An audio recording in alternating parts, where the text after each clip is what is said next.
Vamos a continuar con esta serie que se llama Dudando de Dios. ¿A quién le está sirviendo esta serie? ¿A quién le está ayudando?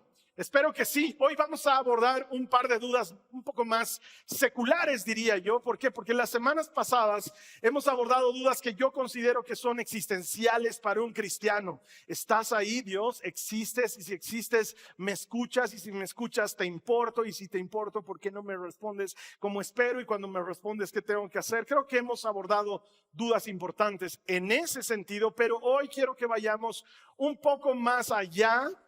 Porque creo que también hay dudas que no necesariamente pasan por ese nivel de intimidad con Dios, sino más bien pasan por otras cosas. Tal vez en algún momento has estado leyendo algún artículo en una revista como, no sé, Mecánica Popular o muy interesante, y de pronto te encontraste con una nota científica que parece que contradice a la Biblia.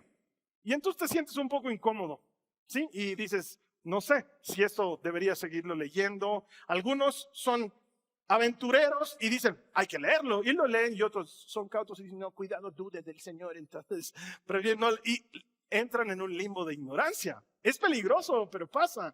O tal vez, no sé, viendo, todavía hay gente aquí que ve cable normal, televisión por cable, alguien ve Nat Geo o History Channel o cosas así, o Discovery, y de pronto te encuentras con algo que habla sobre ciencia y que se contrapone a lo que crees, y entonces dices, uy, eso está medio peligroso y te lleva a alguna incomodidad. Y estamos viviendo en una época en que los avances científicos y tecnológicos cada vez son más importantes.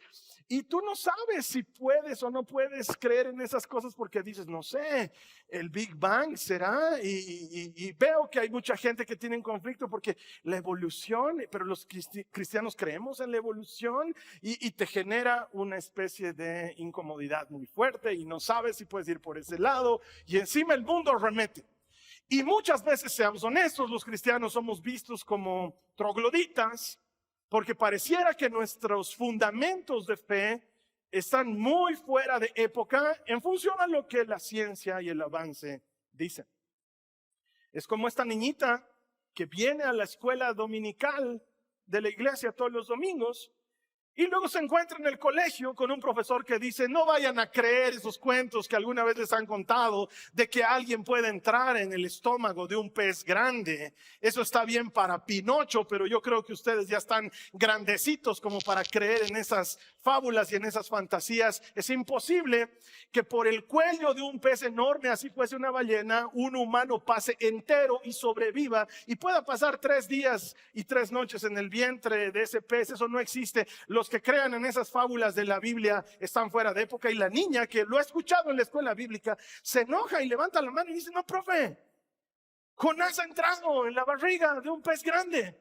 Y el profe le dice, mamita, tan linda, ¿quién te habrá enseñado esa fábula? Ya estás grande, tienes que crecer. Eso es imposible. Y la niña está furiosa y le dice, algún día voy a estar en el cielo y lo voy a ver a Jonás y le voy a preguntar. Y el profesor le dice, ¿qué pasa si Jonás está en el infierno? Y la niña le dice, ay, usted va a ser el que le va a tener que preguntar.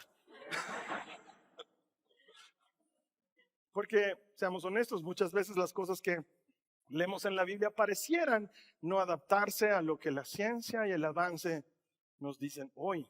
Y por eso quiero que abordemos ese tema, porque parecería que la fe y la ciencia, que la Biblia y la ciencia están en contraposición y no se cooperan, sino que se perjudican. Y todo esto ha comenzado muchos siglos atrás. De hecho, San Agustín, uno de los filósofos más importantes de la iglesia, dice, esta presunta enemistad que hay entre ciencia y fe se debe a que no estamos entendiendo bien la ciencia o estamos interpretando mal las escrituras, porque no debería ser así. Pero todo comenzó mucho tiempo atrás. Es más, ponte a pensar en esto, desde que Jesús resucitó y por lo menos por 1500 años, la Biblia y la iglesia tenían toda la autoridad en todos los campos. Al principio no. Pero sobre todo desde el año 500, cuando Constantino abrazó la fe cristiana, la iglesia empezó a dominar mucho y la Biblia era la única fuente de conocimiento de todo, ¿sí? Por muchos siglos, no solamente por unos cuantos años, pero por muchos siglos. Hasta que más o menos después del 1500 y hasta el 1800 se dio un boom tecnológico y científico. Se empezaron a descubrir nuevas cosas. El Renacimiento no solamente es un tema de arte, es un tema de ciencia, de razón, de intelecto, y empezó a crecer en el mundo. Y muchos cristianos, hay que decir la verdad, no podemos taparla, muchos cristianos se sintieron amenazados y comenzó esa época que se conoce como oscurantismo. La época en la que la iglesia no solamente prohibía el desarrollo de la ciencia y la razón, sino que además la castigaba muchas veces con pena de muerte. Quemaban a la gente viva y decía algo que contradecía de alguna manera lo establecido. Y por mucho tiempo las investigaciones científicas se hacían en secreto por temor al poder de la iglesia.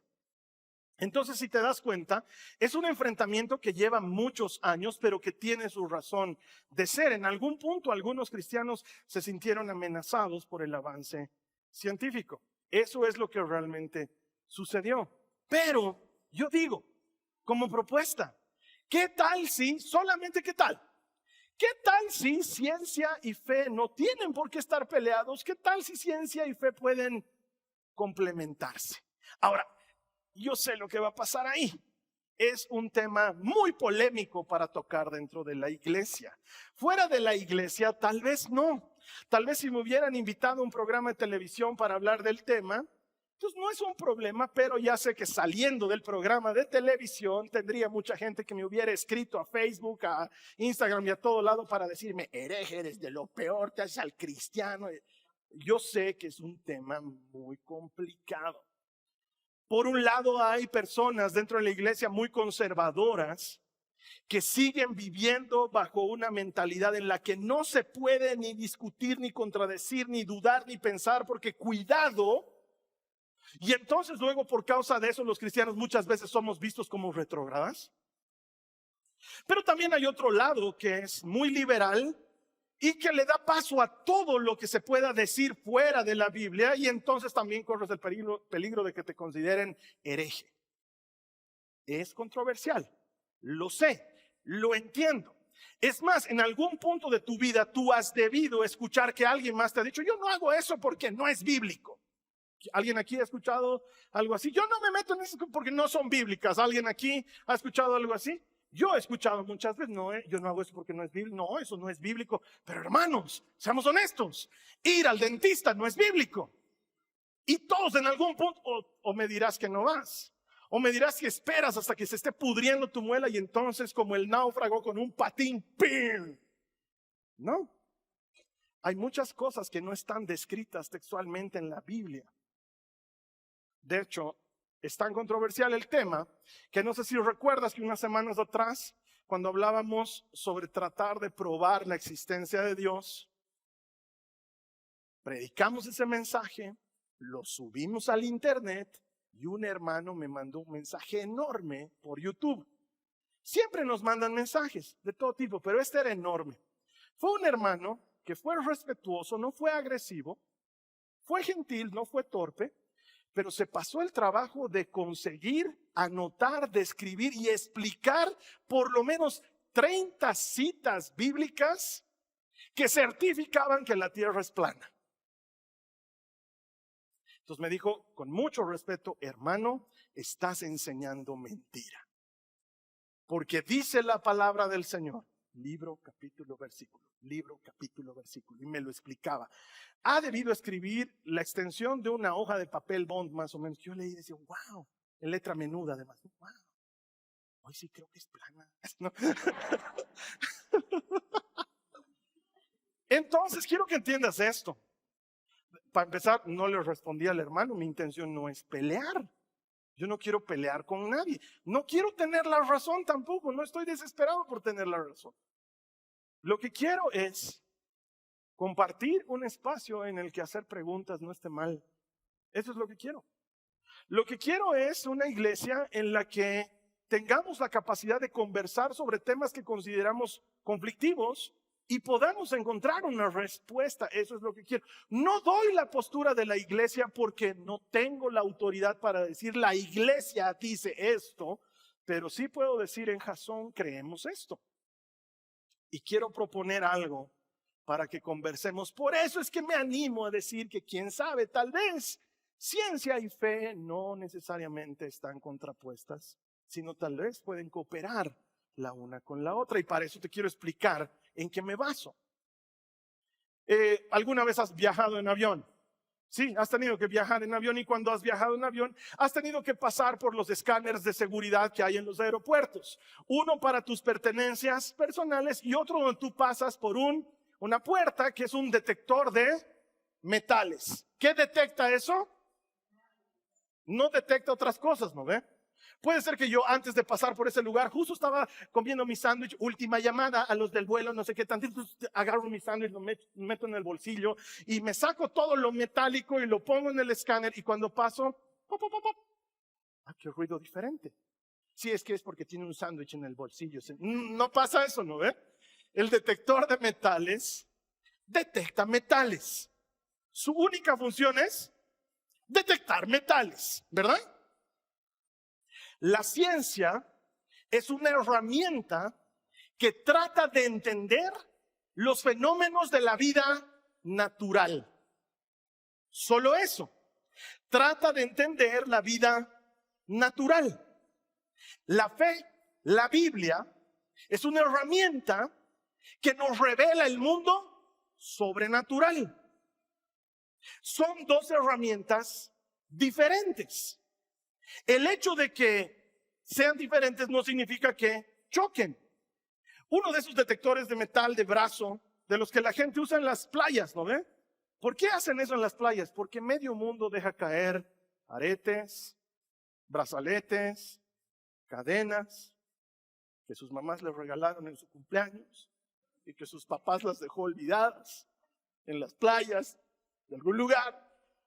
Eso es lo que tratan de encontrar, ¿no ve? No encuentran, no sé, pues toallas enterradas por la arena, ¿no ve? Encuentran metales.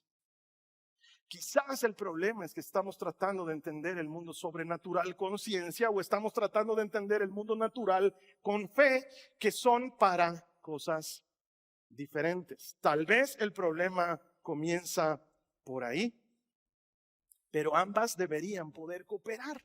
Acompáñame en tu Biblia, Apocalipsis, en el capítulo 22, en el verso 13. Dice la palabra de Dios: yo soy el alfa y la omega, el primero y el último, el principio y el fin. Me encanta porque Jesús tiene esa extraordinaria capacidad de mostrarnos dos cosas que aparentemente son antagónicas, pero que son una sola cosa en Él. Porque o eres principio o eres final, pero Él dice, yo puedo ser ambas. O eres alfa o eres omega, pero Él dice, no, yo soy ambas. Soy el primero y soy el último también. De alguna manera existe la posibilidad de que dos cosas completamente antagónicas cooperen para un mismo fin. Y lo vemos muy seguido cuando dos cosas que no parecen iguales o que no parecen estar al servicio la una de la otra, en realidad, si somos creativos, las ponemos al servicio de la una y la otra, como lo hemos hecho desde el principio de la humanidad, cuando hemos mezclado el pan con mantequilla, ¿sí? O la sal con pimienta. Son completamente distintas, pero se cooperan. O la uña y la mugre. Son completamente distintas, pero están ahí juntas y pegaditas. O la gracia y la verdad. O la ciencia y la fe. Podrá suceder. Y es que el problema también, hagamos un examen de conciencia, los cristianos tenemos la mala costumbre de querer ganar las discusiones. Que cuando alguien habla de algún tema sensible a nuestra fe, queremos tener la razón. Queremos tener la razón a toda costa, y hay algo que me vuela la cabeza. He visto muchos de estos programas de debates en los que traen en un noticiero una persona que dice, y ahora estamos aquí con la representante de las mujeres del movimiento pro aborto, bienvenida, y ella dice, hola, ¿cómo están? Buenos días. Y también tenemos a un representante de la iglesia y dice, buenos días, ¿cómo están? Y empiezan a debatir. Y la mujer presenta sus argumentos y el cristiano presenta sus argumentos, y de pronto el cristiano dice, la Biblia dice. Y la mujer le dice, no me interesa tu Biblia. Y el otro insiste, sí, pero si dice la palabra del Señor. Ahora yo digo, no digo que ella tenga razón. Creo lo que la Biblia dice. Solo que creo que el argumento es completamente inválido. Porque es como que yo esté debatiendo con alguien y me diga, el Corán dice, bro, tu Corán, pero Alá, tu Alá. No, o sea, hablaremos de algo que exista. ¿Sí me entiendes de lo que estoy hablando? Nosotros sabemos que Dios existe y sabemos que la palabra de Dios tiene toda autoridad. Solo que hay gente que no cree en eso. Eso no le quita a la Biblia, no le quita autoridad, solo no es un argumento correcto. No es el momento correcto para esgrimir ese argumento. Pero como queremos tener la razón, y cada vez que tengo la razón, he perdido la oportunidad de que alguien crea. Porque Jesús nunca nos mandó a tener la razón, Jesús nos mandó a mostrar amor. Él nunca dijo, los reconocerán como mis discípulos cuando tengan la razón. No. Él dijo, los reconocerán como mis discípulos cuando se amen los unos a los otros. Y puede ser que tenemos la razón, hermanos. De hecho, yo creo que la tenemos, pero eso no cambia el hecho de que hayan personas que no creen lo que nosotros creemos. Y no deberíamos estar obsesionados en tener la razón, sino deberíamos estar obsesionados en mostrar a Jesús y su buena noticia. Que al final de eso se trata. Por el otro lado, lees algún artículo en Mecánica Popular o ves algún documental, porque hay documentales de Dios, ¿no ve? Morgan Freeman los estelariza. Vean Netflix. Hay esos documentales y de pronto algo te suena que... Y de pronto esa fe que debería ser robusta como una secuoya, es solo un castillo de naipes.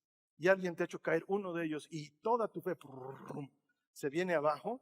Y ahí tenemos situaciones en las cuales tu hijo, tu hija te dice, es que creo que no soy cristiano porque ¿te has dado cuenta que los agujeros negros y los hoyos de gusano no aparecen en la Biblia? Y tú dices, los agujeros de gusano aparecen donde el gusano corroe y el fuego no esos agujeros, los del espacio-tiempo. Ay, papá, tú estás en otra, listo. Y tú dices, mi hijo ya no es cristiano. ¿No era una fe robusta? No, había sido un castillo de naipes. Necesitamos hablar de estos temas en la iglesia. Necesitamos darle paso a estos temas en la iglesia. Te propongo esto.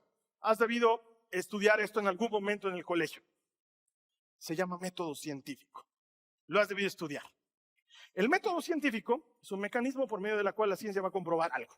Y nos lo enseñan a todos, es bien fácil. Ante una duda, planteas una hipótesis.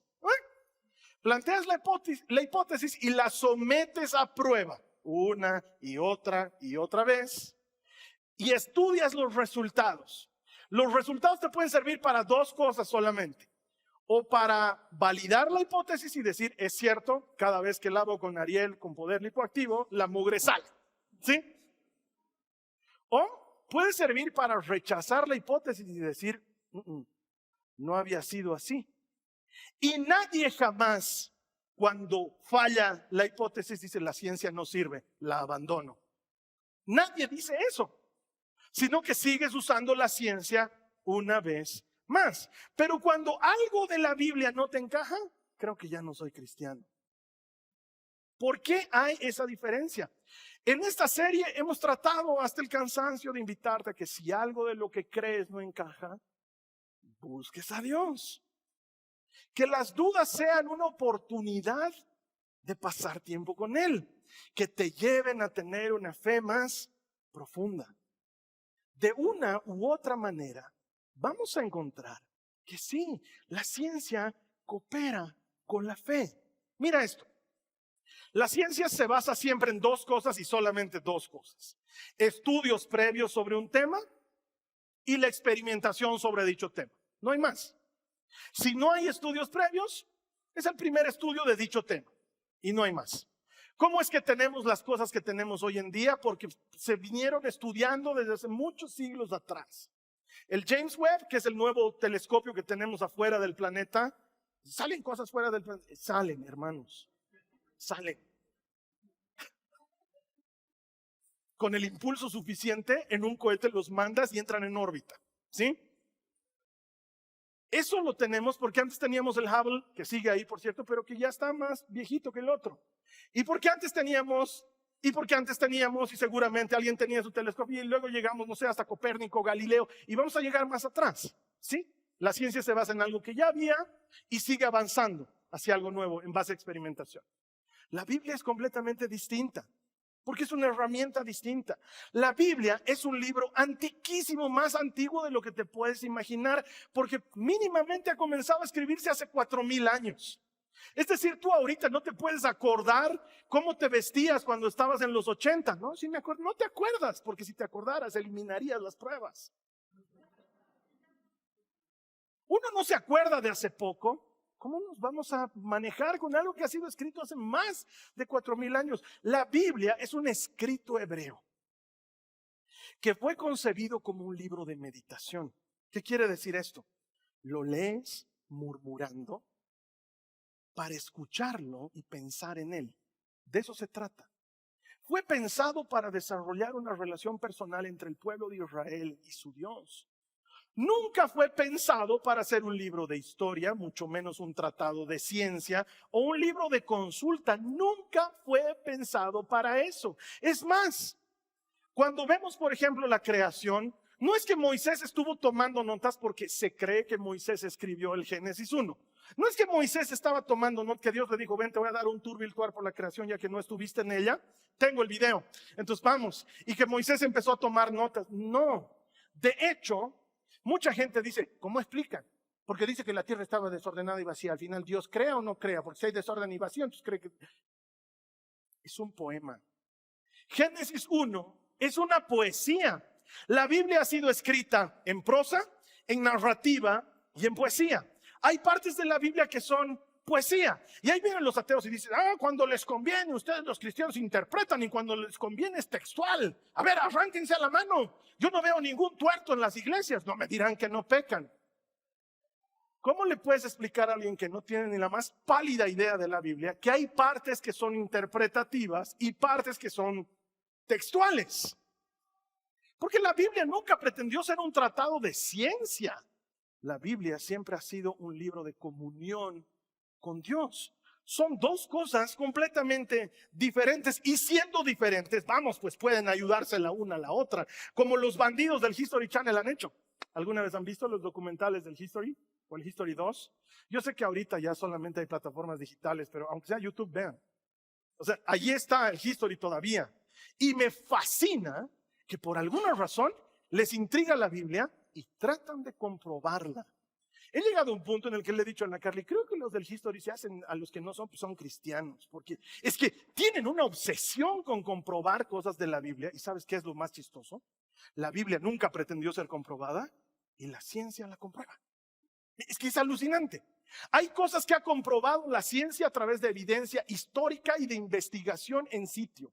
No buscando en Wikipedia, sino yendo al lugar, hablando con las fuentes fidedignas. Por ejemplo, el diluvio es un hecho comprobado, absolutamente comprobado, y aparece en la Biblia.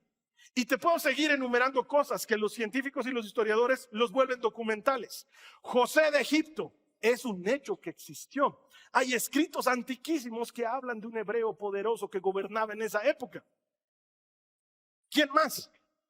Obviamente José, pero la Biblia no estaba interesada en eso, no por si acaso, si algún día quieren comprobarnos, entonces dejaremos algunos datos en tal lugar. No es así.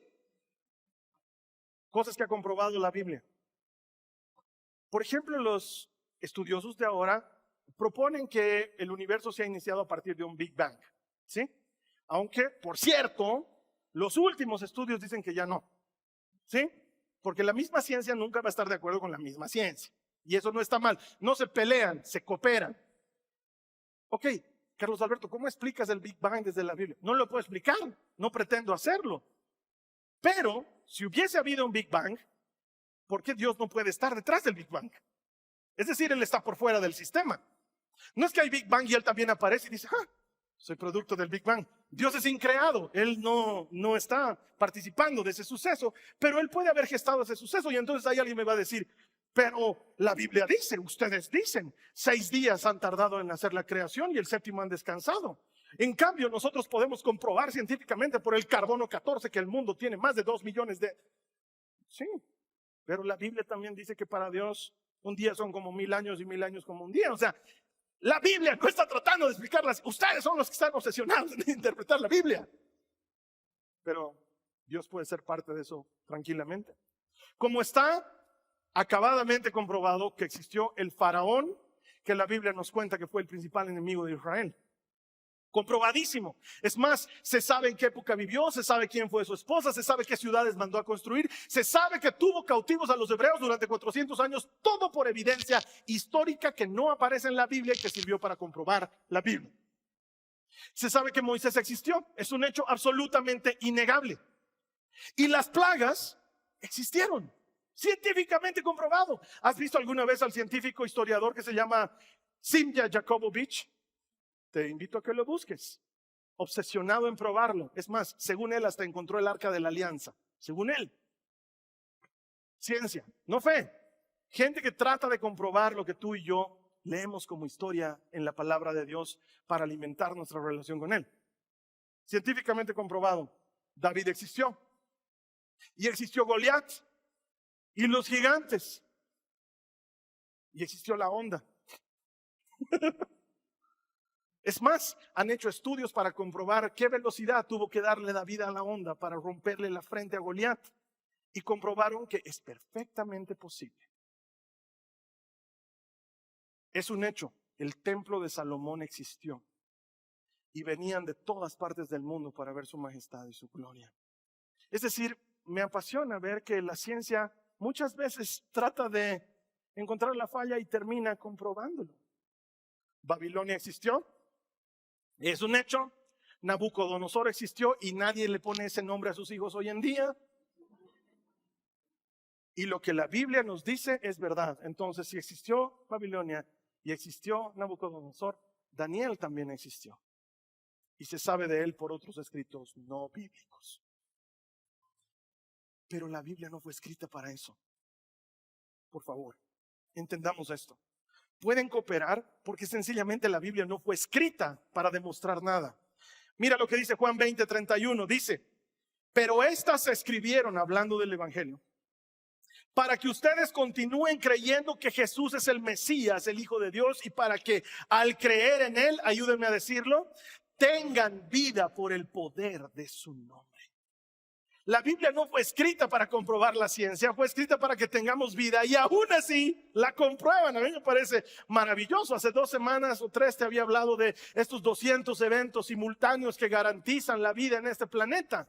Todos eventos científicos comprobados, pero detrás de eso nosotros sabemos que está el Señor. O los más de 1000 procesos que están ocurriendo en este momento para mantenerte con vida. Ninguno de nosotros está diciendo, tengo que respirar, tengo que respirar, tengo que respirar, tengo que respirar.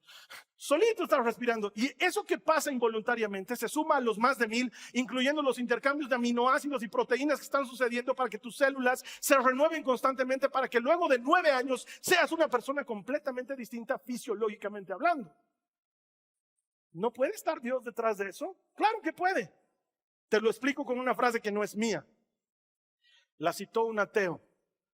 Este ateo se llamaba Roger Penrose. Fue nombrado caballero por la corona británica. Sir Roger Penrose, científico ateo, calculó la probabilidad de que la vida sea posible tal cual la conocemos en el universo, tal cual lo conocemos. Se puso a calcular esa probabilidad y llegó a la siguiente conclusión. Él dice, la probabilidad de que el universo exista como lo conocemos, albergando la vida por casualidad, es de 1 en 10 elevado a la 10 elevado a la 123ª potencia. En conclusión, dice él, no creo en Dios, pero la vida por casualidad es imposible. Un número como 10 elevado a la 10 elevado a la 123ª potencia es aumentarle ceros a un 10 lo suficientes veces como para que demos varias vueltas alrededor del planeta con ese número en calibre número 12. Ok, Si es imposible tal casualidad, ¿por qué eso tendría que estar peleado con el hecho de que haya un ser, porque no sé cómo más describirlo, lo suficientemente inteligente como para que lo haya planificado de esa manera? La ciencia no está tratando de desacreditar a Dios, solo nos está explicando que es imposible. Y la fe nos está diciendo es imposible, se llama Dios. Eso es lo que está sucediendo. No sé si cuando eras chico o aún hoy, porque todavía en algunos consultorios has visto estos cuadritos de la historia en la medicina, en los consultorios de los médicos. ¿Alguien ha visto? Y yo he visto cientos de estos cuadritos de cómo embalsamaban a los muertos en Egipto, cómo curaban las heridas en Grecia, cómo trepanaban los cráneos en la cultura inca, todas esas cosas. Y eso me hacía pensar que, wow, la ciencia ha avanzado mucho, porque antes de que haya anestesia, les daban hongos alucinógenos a la gente para pasar por ciertos procedimientos. Alguien tal vez diga, hoy en día deberíamos volver a eso, hermano, creo que sería bastante entretenido. Pero la ciencia no siempre, de hecho no es 100% exacta. Muchas veces la ciencia se equivoca y falla, y no por eso nadie abandona la ciencia. Antes se pensaba que el universo era eterno, luego han decidido creer y ponerse de acuerdo en el Big Bang, y ahora están dudando del Big Bang. Así es la ciencia, y nadie dice, medio que la ciencia no sirve. No, se le sigue dando posibilidades a la ciencia, y en muchas otras cosas ha cambiado, desde los hongos alucinógenos hasta la anestesia, pasando por cuando íbamos a tener a nuestra primera bebé. Todo el mundo decía, parto natural, parto natural, parto natural.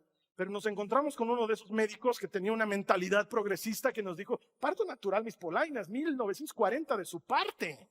Para eso hay cesárea, vamos a hacer una cesárea programada. Nosotros, ¿what? Claro, es mejor. Pero nos han dicho que el parto natural, ¿cómo va a ser? Nos dijo. ¿Has visto cómo sale la guagua de un parto natural? Su cabeza se vuelve una flema y se vuelve así larga como alien. Y es difícil hacerla recuperar, por eso hay tantos cabezones entre nosotros.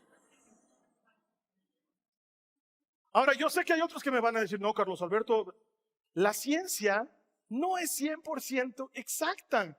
En los años 60, los médicos te recetaban cigarrillo cuando tenías tos. Ibas con tos al médico y el médico te decía, si usted se fuma unos Marlboro 3 veces por semana, se le va a pasar. Es lo que yo hago. Y ahora sabemos que causa enfisema pulmonar y probablemente mañana descubramos que nos hace más inteligentes. No lo sé. La ciencia no es 100% efectiva y sin embargo nadie la abandona, pero alguito se mueve en tu panorama de fe. Alguien te habla de los dinosaurios o de los extraterrestres o de la creación y tú dices, creo que ya no voy a ser cristiano. No debería ser así. La ciencia y la fe pueden colaborar, no se rechazan mutuamente. La Biblia no pretende explicar los fenómenos naturales, pero sí quiere dar respuesta a la pregunta más importante. ¿Cuál es el sentido de la vida? Se lo preguntó el primer cavernícola que apareció en el planeta, que no sé si era Homo sapiens o Neandertal, pónganse de acuerdo los científicos. Se lo preguntó Sócrates, se lo preguntó Nietzsche, se lo preguntó Einstein y probablemente te lo has preguntado tú. Y me encanta cuando la ciencia trata de comprobar algo que está en la Biblia, porque luego lo comprueban y terminamos diciendo, ahí estuvo, escrito por más de 4,000 años y nadie se dio cuenta. El sentido de la vida está explicado en las Escrituras. Juan 17:3. Está hablando Jesús. Y esta es la vida eterna, que te conozcan a ti, el único Dios verdadero, y a Jesucristo, a quien tú has enviado. Pero Carlos Alberto, ahí está hablando de la vida eterna. ¿Y qué vida pues te importa?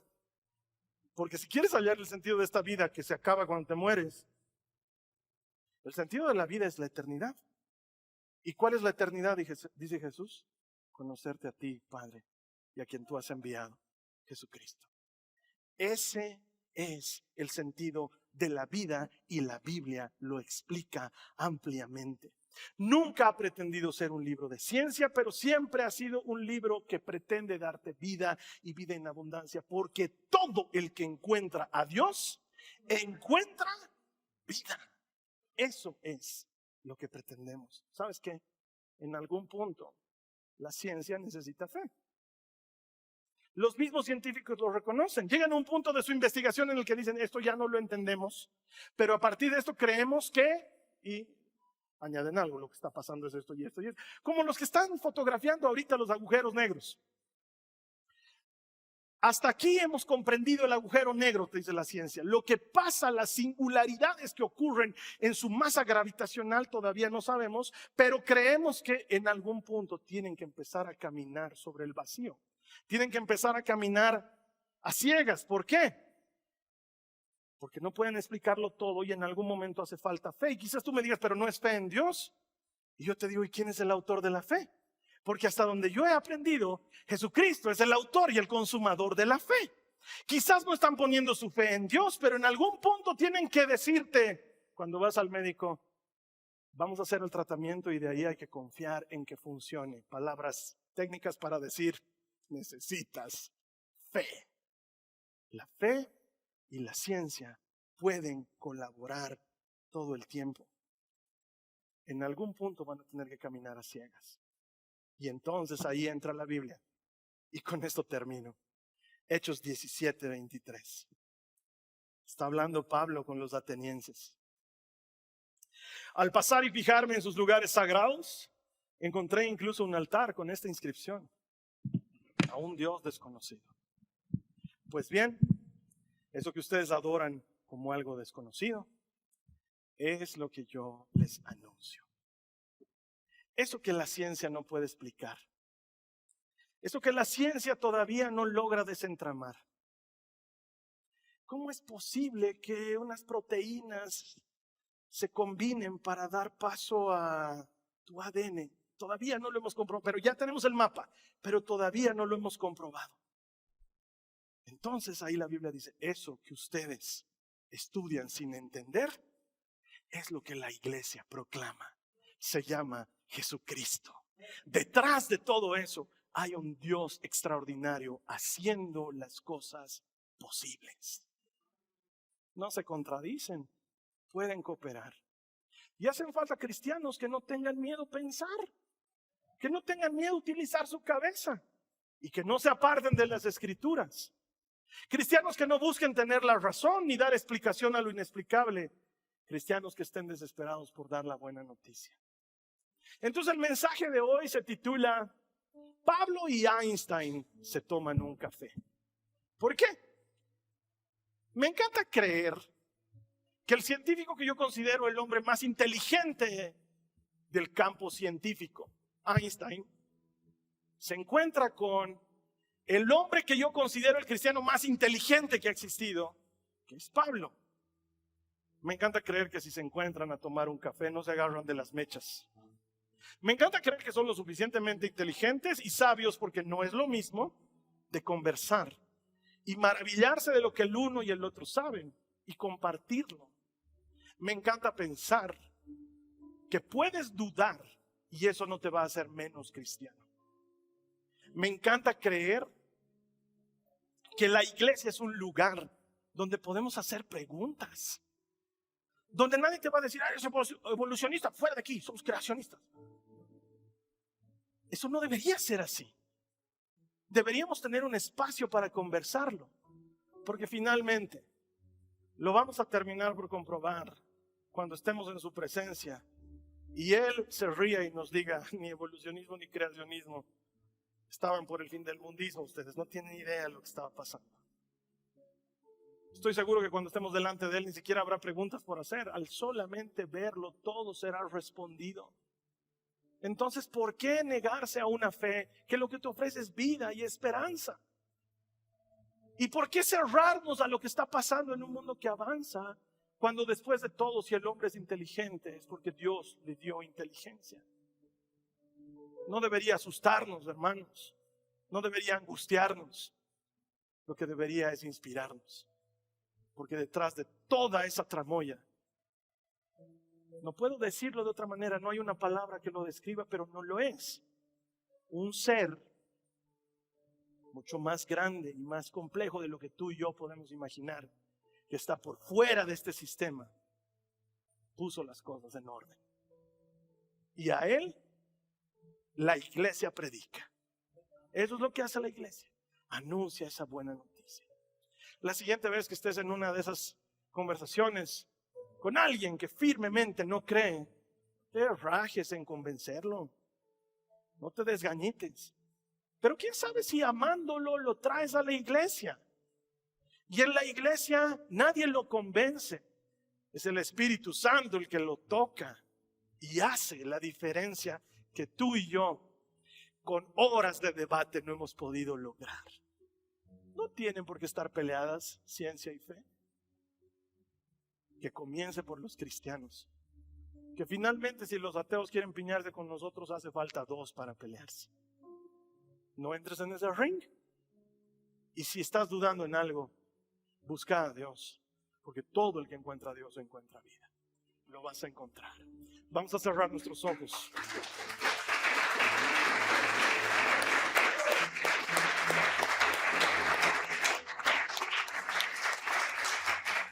Te voy a invitar a que cierres tus ojos. Vamos a orar.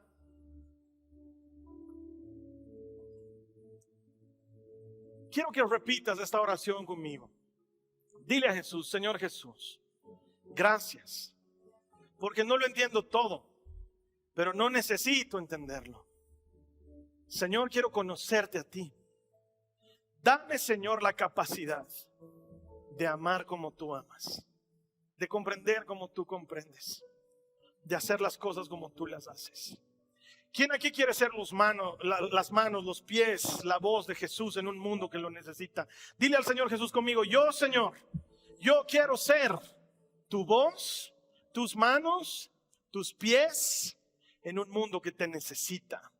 Señor, dame la sabiduría, dame la inteligencia para hacer las cosas como las haces tú. Y Señor, que pueda ayudar a otros a conocerte y encontrar en ti el sentido de la vida. En el nombre de Jesús. ¿Cuántos dicen amén a eso? Nos vamos a poner de pie para recibir la bendición final. Ponte de pie, extende tus manos.